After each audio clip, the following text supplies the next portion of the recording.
In the Bay of Bengal, there is an island called North Sentinel Island. What's fascinating about this place is its inhabitants, the Sentinelese people. They are one of the last remaining tribes on Earth, almost completely uncontacted by the outside world. Numerous attempts to contact this tribe have been met with violent resistance. The Sentinelese maintain a hunter-gatherer society and might not even know how to produce or control fire. They have existed for over 60,000 years in complete isolation. They are unaware of modern advancements such as flying, computers, smartphones, or even the concept of billions of people. To them, we are aliens. Imagine living in a world so isolated that the idea of a car or an airplane is as foreign as a spaceship is to us. It's a society frozen in time, oblivious to the world's evolution. Speaking of fascinating coincidences, did you know that in 1898, the novel The Wreck of the Titan was released? The story revolves around the largest ship ever built named Titan, sinking after hitting an iceberg. Sounds familiar, right? This novel was written 14 years before the Titanic sank in 1912. Both ships sank in April after hitting an iceberg on the starboard side in the North Atlantic. There were not enough lifeboats for all passengers. The similarities between Titan and Titanic are astonishing. It's almost like a chilling prediction of the future. Is this just a coincidence, or is there something more mysterious? Historians and literary analysts still debate this to this day. Moving on to something that many of us have experienced. Have you ever felt your phone vibrate in your pocket, only to check and find nothing? This sensation is called phantom vibration syndrome. It's a type of tactile hallucination where your brain confuses minor sensations, like fabric brushing against your skin, with your phone vibrating. Studies show that up to 90% of college students experience this phantom vibration. Our brains have become so accustomed to receiving notifications that they trick us into feeling them. This highlights how deeply technology has integrated into our daily lives. Perhaps it's time to disconnect a bit. Speaking of unique human abilities, did you know that in the United Kingdom, there is a woman named Joy Milne who can identify people with Parkinson's disease just by smelling them? Her ability was verified when she accurately identified 11 out of 12 people in a study, including one person diagnosed with Parkinson's 8 months later. Scientists believe that early changes in the skin of people with Parkinson's create a distinct smell, offering hope for early detection of the disease. Imagine the potential if this ability could be harnessed scientifically. Early detection could revolutionize the treatment and management of Parkinson's. Shifting gears to something more everyday, the word minute, as a unit of time, comes from a Latin term meaning the first small part. This was the initial division of an hour. Similarly, second is called second because it is the second division of an hour.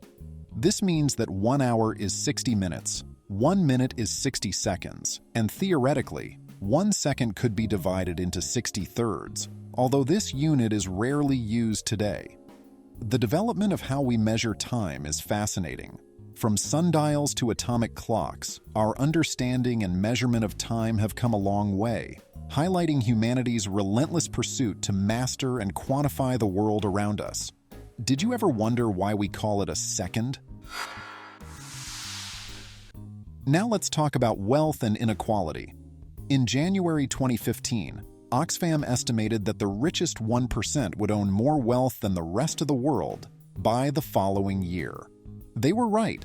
In 2017, the 8 richest men on the planet owned as much wealth as the poorest 3.6 billion people.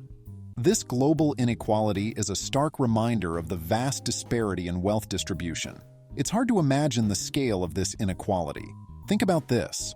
The combined wealth of half the world's population is equivalent to the net worth of 8 individuals. This raises many questions about economic systems and resource distribution. Moving on to the origins of financial terms, did you know that the word salary comes from the Latin word salarium, meaning salt money, because salt was once used as currency? The slang term buck may originate from the time when deer hides were used as currency. The word money comes from the Latin word moneda, as the Temple of Juno Moneda in ancient Rome was the first to mint Roman coins. These terms remind us of how commerce and finance have evolved. Imagine a time when your salary came in the form of salt or deer hides. How different would our world be? Speaking of innovation, did you know that windshield wipers were invented in the early 1900s by a woman named Mary Anderson? She filed for a patent in 1903 after noticing a streetcar's inability to keep snow off its windshield.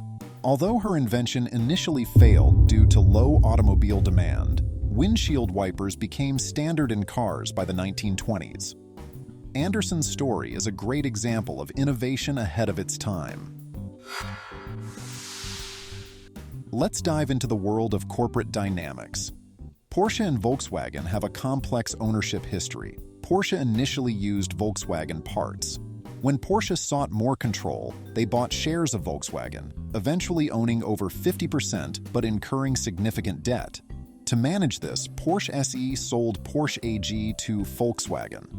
Today, Porsche SE owns Volkswagen, and Volkswagen owns Porsche AG, making them interdependent. This complex relationship shows how closely connected the automotive industry can be.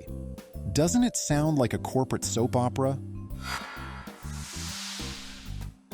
Now let's go back in time to the 1630s when the Dutch Republic experienced the world's first financial bubble, known as Tulip Mania.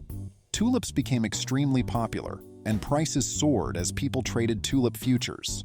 The bubble burst in February 1637, causing significant financial losses, but not an economic depression.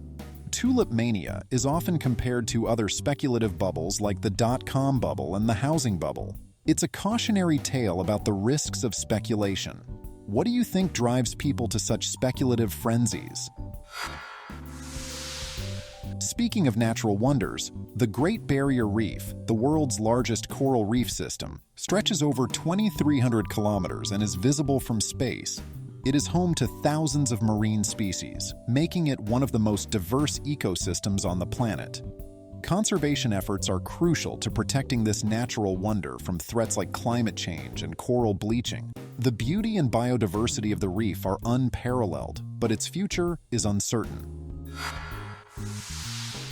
On the topic of innovation, the first mass-produced electric car of the modern era was General Motors' EV1, introduced in 1996.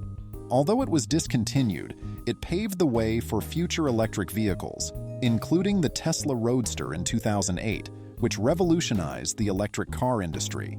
The story of the EV1 is one of innovation, passion, and controversy. Its early discontinuation sparked debates about the automotive industry's reluctance to embrace electric technology. Speaking of renewable energy, as of 2021, wind energy is one of the fastest-growing renewable energy sources. The world's largest wind farm is the Gansu Wind Farm in China, with a planned capacity of 20,000 megawatts.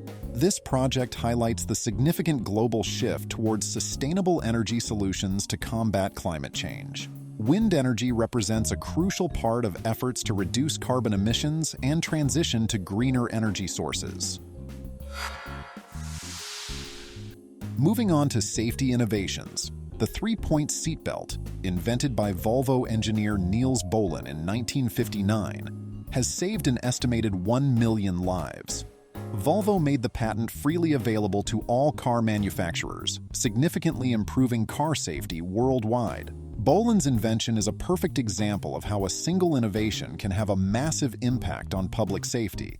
By sharing the patent for free, Volvo prioritized human lives over profit, a decision that has saved countless lives. Do you think more companies should follow Volvo's example and prioritize public safety over profit? Lastly, let's talk about technology and history. Bluetooth technology is named after the 10th century Danish king Harald Gormson, nicknamed Bluetooth because of his dark-colored tooth. He united the Danish tribes into a kingdom, similar to how Bluetooth technology unites communication protocols. The Bluetooth symbol combines two runes, Hagal and Bjarkan. representing Harold's initials. This story adds a layer of history to the technology we use every day. Thanks for watching. If you enjoyed these fascinating facts and want to learn more interesting tidbits, don't forget to give this video a thumbs up and subscribe to our channel. Hit the bell icon so you never miss an update. We love hearing from you, so drop a comment below with your thoughts or any fun facts you'd like to share. See you in the next video.